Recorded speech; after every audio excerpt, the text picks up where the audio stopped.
All right, well, I am so excited. My name is Meghan Bowman, and I have the band Momma here with me. They have their third album, Household Name, out now on Polyvinyl Records and Lucky Number, and we are going to talk more about that later. But first, ladies, can you introduce yourself to the listeners out there? Yeah, hi, I'm Allegra. I play guitar and sing in Momma. My name's Ita, and I play guitar and sing in Momma as well. Ita, perfect. Well, Yeah. you guys have a show coming up August 24th. That's Wednesday at the Ritz Ybor in Tampa, performing with Snail Mail and Hotline TNT. Make sure you check out their website, mommaband.com, for tickets. Show at 8 p.m., doors at 7. Okay, now I got all that business out of the way. What is up? I am super big fan of you guys. We have played you in the dorm room, which is shameless plug, my show on Thursday nights. The music is exploding now. And, you know, with COVID, people have kind of had time to really dig in deep. Like, how did the pandemic affect y'all musically? I feel like it really just gave us a lot of time to spend making music and writing this record. And since none of us were really working that much, it was kind of like our first priority at the time. So definitely just gave us the time, all the time in the world. Well, you know, I can dig that. I mean, coming back after COVID, do you feel like you're, you know, as you're writing, are you writing about the same sorts of, you know, heartache or life experiences, or have things shifted a little bit now where you see kind of musicality, even lyrics? I think that's a interesting question. Well, what we're kind of starting to demo now, I think, is like, I don't know. I feel like we are just kind of constantly pulling from our own experiences of, you know, life on the road. This is our first time really being on the road this long, but we're not really trying to play into that like the rock and roll trope that much this next cycle, hopefully.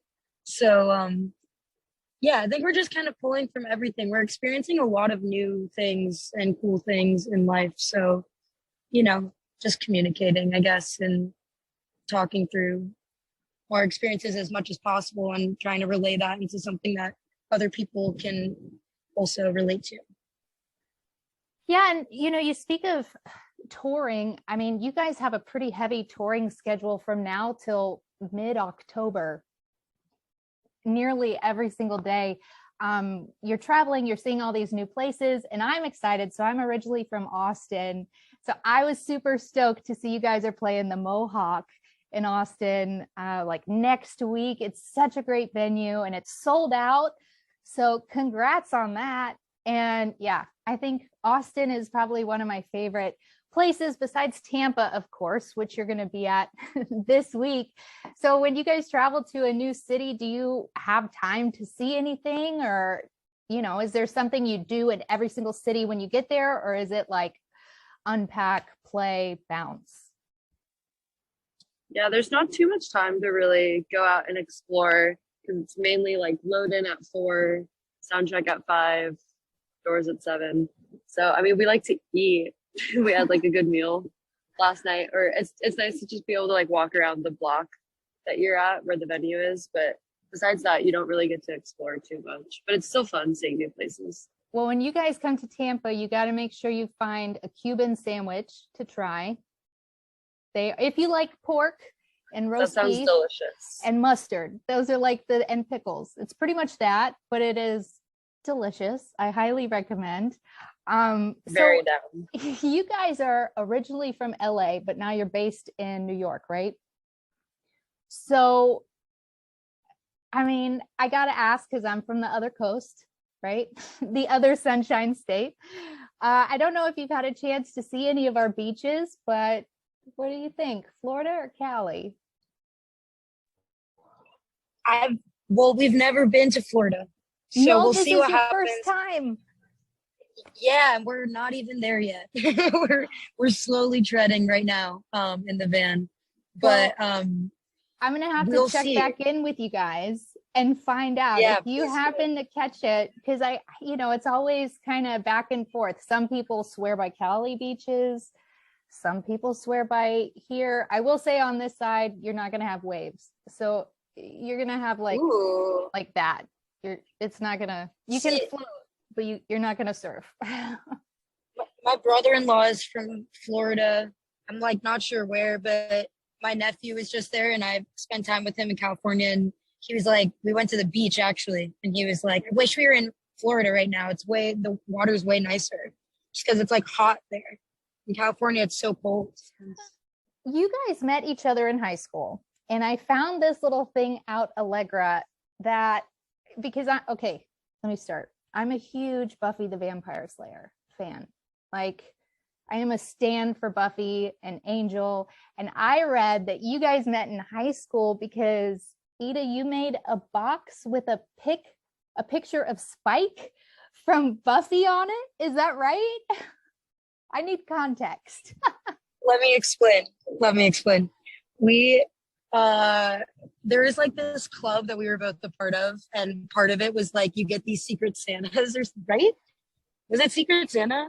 So like we got these Secret Santa things, and I my person was Allegra, and I didn't know Allegra, and all I knew was that we both liked Buffy the Vampire Slayer. So I made this little box that I got at Michael's, and I just put a photo of Spike on it because I mean he's clearly the best one. Yeah, so, of course. Yeah. I say that just to follow it up with, I have a kid and his name is Xander. And so but I'm not going to like name my son Spike. I mean, that's not I don't know. I guess I could, maybe we'll call him that middle name. That is so cool. Figure it out. Wow, but yeah, that's awesome. It's funny because I found that out and I was like, oh my God, they love Buffy too. So I'm glad to hear that, because Spike, my sister-in-law was a big Angel fan, but I didn't follow Angel. Right? Thumbs down. Spike all the way. Yeah, Yes. Angel needed a soul to love Buffy. Spike didn't need a soul to love Buffy. So Spike could just that should be the answer. I love it. I also love Tenacious D, and I heard that they're actually big influences for you guys also. Is that right? Yeah. I wouldn't say influence, but we definitely admire them. I don't know. Well, I guess maybe lyrically sometimes. I don't know. We wrote a song about them. I think the silliness, right? Yeah, the lightheartedness, and for sure. So the song that you guys wrote about them, is that ripoff? Rockstar. Okay. That's one I love that song. Now, I'd have to say, I think I was trying to decide on the way here, and I'm sorry because I'm not blowing smoke, guys. All right. Because I could easily, but I really like every song, and it's not usual anymore that I can play an album and just like let it play. Usually I'm fast forwarding or whatever. Right. I'm torn between Medicine, that Spoonful of Sugar, and the intro, right? It just gets in my head, and then I'm like humming it, and people are like, what are you singing? I'm like, here. Yeah, that one, and Motorbike. I really love Motorbike and Lucky. And I heard, Allegra, you said that Lucky should be Lucky was, you were so favorite. That was the one you were most excited about to record, right? I think I said that in the documentary. Yeah. Remember when you were interviewing me? You were like, which one are you most excited to record? And I was like, I think it's Lucky. Yeah. But it should be Brave or something. Yeah. Is that what you said? I said that Lucky was I was most excited to record. And then I said that my most meaningful song was Motorbike, but it should be Brave, but it's kind of Motorbike. I think that's what I said.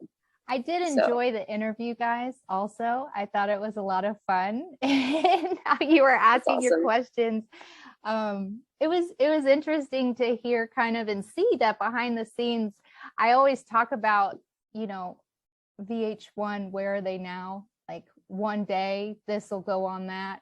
And I love that there was a reference in your documentary. Yeah, this is for, the future. We're putting this in the time capsule type deal, So, Totally. Ida, Motorbike.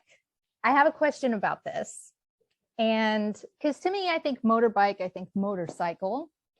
And now I heard you had a little, I don't know, scary moment, if you will, a few years ago.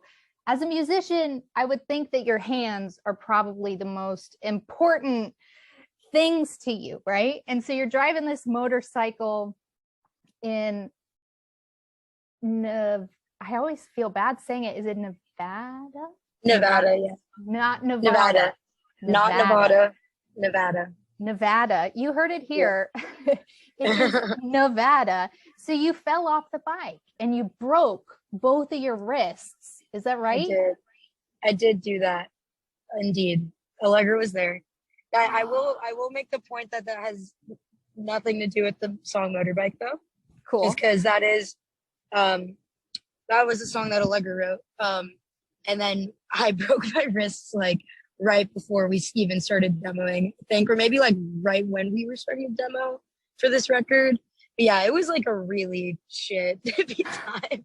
It was really bad, but it was a lot of fun to, I guess have to like figure out how to continue doing what you want to do with, sorry, something scary just happened. Trying to figure out something that, like, basically retrain your hands is what I'm trying to say. I'm getting distracted. I'm sorry. No, yeah. It's good. Allegra, Very so hard. you were there, you saw it go down. Your thoughts when the bike fell? Yeah, I didn't actually see the crash, but I just saw the aftermath. And Ita's hands were fully just like contorted. It was really weird. And then I had to be with Ita that night when they couldn't get any, like, they were just on a bunch of Percocets and like couldn't get surgery. So that was unfortunate. You had to wait? Yeah. Yeah, the town that I was in, where my family lives, is really small. So it took like probably, I don't know, 45 minutes until a radiologist could even come and scan my wrist. And it was peak COVID, so no one could come in with me. It was pretty tragic. But Oh my it's okay. gosh. Good learning experience. I'm never getting on a bike again. I've ridden on a bike like once and I was on the back and we all joked that I should have that shirt, like I'm the bee that fell off. You know, I don't know if you guys have ever seen those like Harley t-shirts. Yeah. And I was like, yeah, that could be me. And then I almost did fall off the back and I was like, yeah, I'm not ever. Nope, I'm good. Yeah, it's bad news. Well, let's talk about household name for a minute. You were quoted by NPR saying that the rise and fall of the rock star and the tropes and tribulations that come with that arc. Are you guys referencing that 90s, early 2000s vibe, kind of that coming of age and nostalgia that we see in your music videos? Is that kind of what you mean by that? Yeah, I think that like we've talked before about how that era or that period of time is kind of like the last time that rock bands could really like be successful, or at least like alternative indie bands. So I think that was something that we wanted to like explore, just the idea that like guitar players and musicians could actually be like famous and make money off of doing that kind of stuff. Nice. Well, on the cover of your album, there's a red station wagon. Is that one of y'all's cars? Yeah, that was Aaron's car, but it sadly died in the making of the Rockstar video. So was that like the OG that like got you guys to shows and stuff like that, or?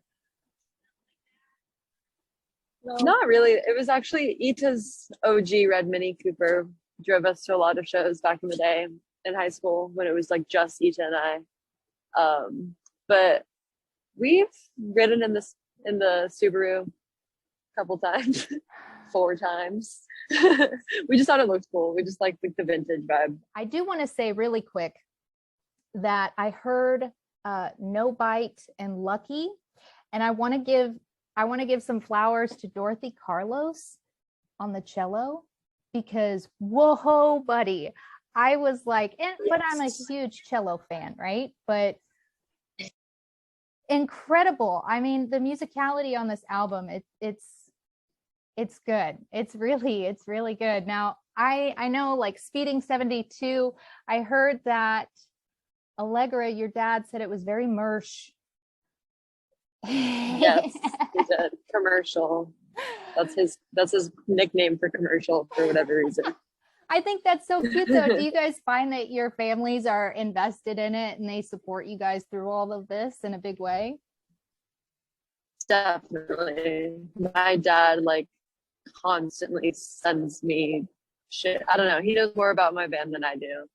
They're very, very supportive, and Eats' parents too. It's really awesome. I think parents, it goes without You're- saying, they always You're know. a little right? frozen, Issa.